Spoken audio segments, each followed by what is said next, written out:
in many ways, accounting is a language. Understanding a balance sheet, reading those footnotes, etc. But you outline in the book a few things that you felt were fundamentally required to be an investor or understand cycles. Accounting was one, but why don't we talk about a few of those? Well, I think everybody knows you have to understand accounting, you have to know finance, you should know something about history, but the most important thing, which they don't teach you in business school, is psychology.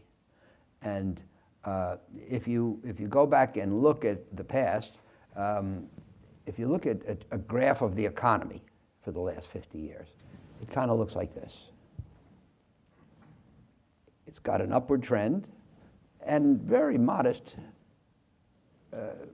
divergence from the trend. Sometimes the trend is a 2% trend line. Sometimes it's up 3 and sometimes 1. In extremes, it's up 4 or down 1 or 2. Very modest volatility. If you look at company results, companies have leverage, financial and operating, and their profits go like this. If the economy is up 2%, profits go up 10. If the economy is up 20%, profits go up 30, and so forth. And so and if the economy is down 2, then for a typical company, maybe profits will be down 15.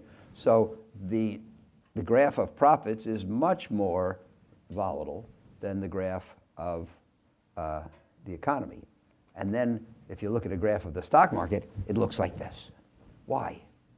What's the difference? And the difference is psychology. And Richard Feynman, the great physicist, said that physics would be much harder if electrons had feelings.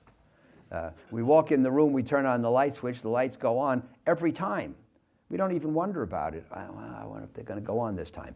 But that's because the electrons go in this pattern. They never go there.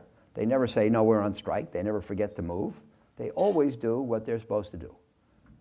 But people have feelings, and people rarely do what they're supposed to do, and they often react in the extreme to the events that develop, and those extreme reactions cause this extreme volatility. They overreact to things, and sometimes they don't react at all, and sometimes they don't react as they should.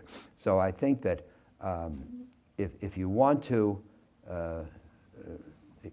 exist in the investment world, and you want to, you can just buy and hold good things if you want to take that approach.